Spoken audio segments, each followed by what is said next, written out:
اون چودھری کا کہنا ہے کہ نون لیگ سے سیٹ ایڈجسٹمنٹ پر آئندہ 2-3 روز میں میٹنگ ہوگی. ذرائع کے مطابق دونوں پارٹیاں اپنے اپنے امیدوار کے نام سامنے رکھیں گی. تو جناب یہ ہے جی آپ کی پالیٹکس ساری، جہاں پہ مرضی لے جائیں، بات صرف آگے پاور پہ رکتی ہے. لاہور ہائی کورٹ سے خبر ہے ناظرین اگلی، وہ یہ ہے کہ لاہور ہائی کورٹ نے سابق چیئرمین پی ٹی آئی کی اہلیہ بشرا بی بی کے درج مقدمات اور انکوائری کی تفصیل لینے کے لیے دائر کی گئی درخواست سماعت کے لیے مقرر کر لی گئی ہے.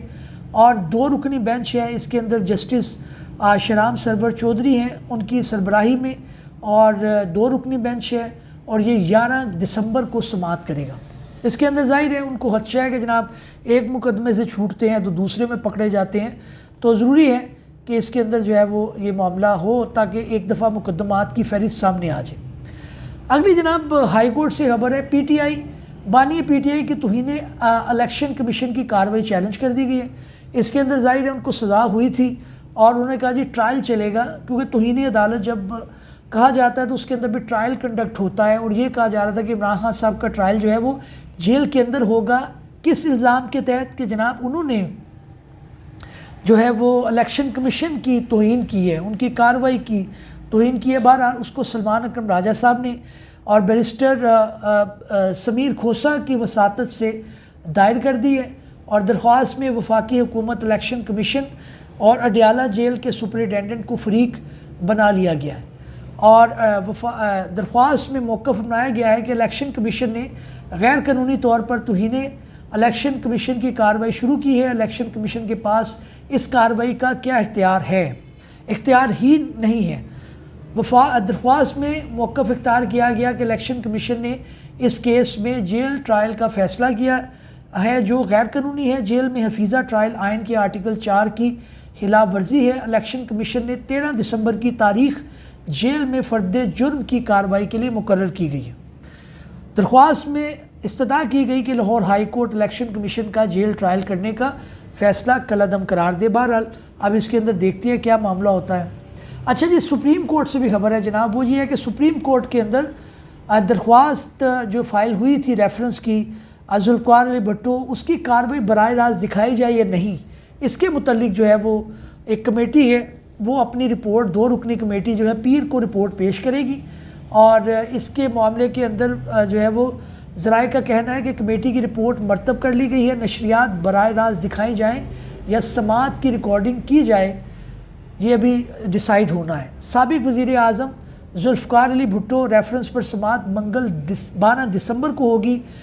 چیف جسٹس قاضی فائز عیسیٰ کی سربراہی میں 9 رکنی لارجر بینچ جو ہے دن 11 بجے سماعت کرے گا. اب دیکھتے ہیں جناب اس کے اندر کیا معاملات طے ہوتے ہیں. براہ راست دکھائی جائے تو زیادہ بہتر ہے، کیونکہ ظاہر ہے قوم کو پتہ چلے اس کے اندر کیا ہو رہا ہے. ایک بڑی اچھی خبر آئی ہے، وہ نگراں وزیر داخلہ سندھ کی طرف سے، سندھ سے ہے جناب. وہ میں پیرنٹس کے لیے خاص طور پہ بتانا چاہوں گا کہ انہوں نے کہا ہے کہ جناب کہ منشیات کے استعمال کی روک تھام سے متعلق کہنا ہے کہ والدین بچے کی کیفیت سے تبدیلی پہچان کر منشیات کا تشخیصی ٹیسٹ کروائیں.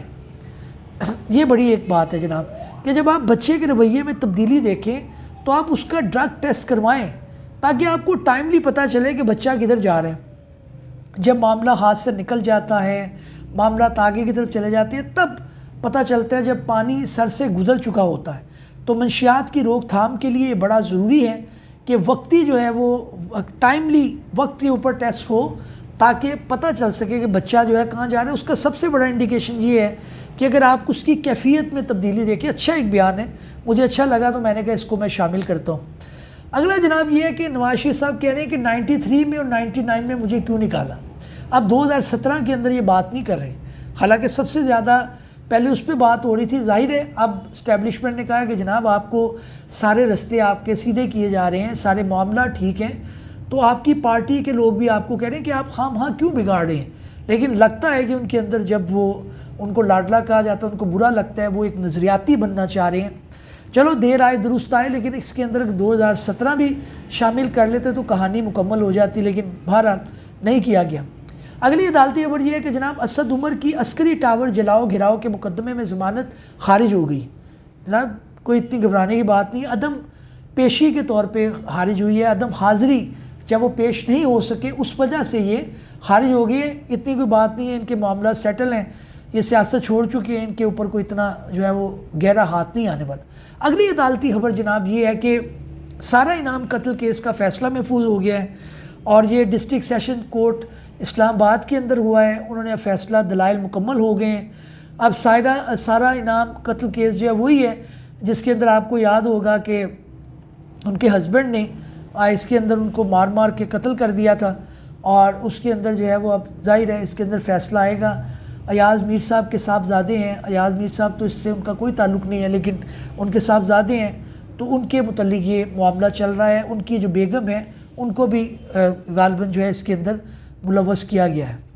جناب اگلی جو ہے کہ عالمی شہریت یافتہ امریکی سابق جج ہیں فرینک کیپریو کو کینسر میں مبتلا ہو گئے ہیں, اور سوشل میڈیا پر صارفین سے مکمل صحت یابی کے لیے دعاؤں کی درخواست کرتے ہوئے آپ دیدہ ہو گئے. بڑے ایک سویٹ جج ہیں, بڑے ایک جو ہے وہ ریناؤنڈ جج ہیں جو کورٹ کے اندر چلان اکثر چھوڑ دیا کرتے تھے اور معاملات کر دیتے ہیں. ایک خبر آئی ہے جناب, ایک بیان آیا امیر جماعت اسلامی پاکستان سراج الحق صاحب نے استفسار کیا ہے کہ پاکستان میں اقتدار کے لیے صرف کیا 2 ہی خاندان رہ گئے ہیں. بڑی اچھی بات ہے, مجھے لگتا ہے 3 ہو گئے ہیں. عمران خان صاحب کی فیملی بھی اس کے اندر ابھی نہیں آئی, لیکن ظاہر ہے جب لانگ ٹرم میں دیکھا جائے گا تو وہ بھی کود پڑیں گے. تو موروثی سیاست تو اس خطے کا ایک خاصہ رہی ہے, لیکن میں یہ سمجھتا ہوں کہ جناب یہ بھی بڑا ضروری ہے کہ عوام جو ہے وہ ہوش کے ناخن لے, وہ پڑھائی کی طرف جائے, وہ شعور کی طرف جائے. آپ کیوں لگتا ہے آپ کو کہ اس کا بیٹا ہی آپ کی تقدیر بدل سکتا ہے, جو کہ نہیں بدل سکتا, یا اس کی بیٹی ہی بدل سکتی ہے. عمران خان صاحب نے ابھی تو ظاہر ہے نہیں یہ کہا, انہوں نے جو منسٹر گوہر کو بنایا ہے, لیکن وہ وقتی ہے, لانگ ٹرم کے اندر دیکھتے ہیں وہ کب تک کھڑے ہوتے ہیں. سنا جا رہا تھا کہ ان کی بہن کا بھی نام آ رہا ہے.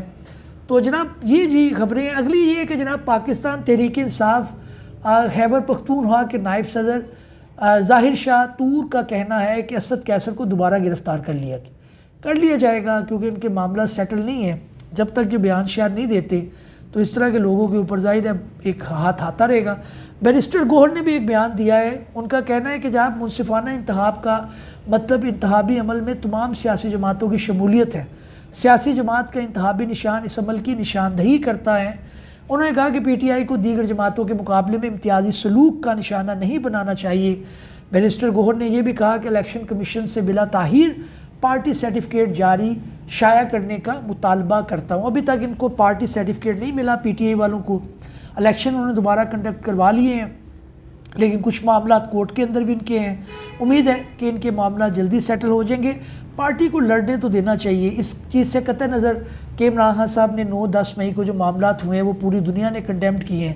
اپنے لوگ ہیں, اپنی فوج ہے, اپنے ادارے ہیں, ان کے خلاف اس حد تک نہیں جانا چاہیے. جو کتابی کرٹیسزم ہے وہ آپ کرتے رہیں, وہ ہر ایک شہری کا رائٹ ہے, لیکن اس طرح سے عملی طور پر جا کر کرنا اور ساری وہ چیزیں, بہرحال ابھی وہ معاملہ سبجوڈیز ہے, اس کے اوپر زیادہ بات نہیں کرنی چاہیے. ناظرین اس امید کے ساتھ کہ ہماری یہ کاوش آپ کو پسند آئی ہوگی. نئے ویلاگ میں حاضر خدمت ہوں گے, تب تک کے لیے اجازت دیجیے. اللہ حافظ.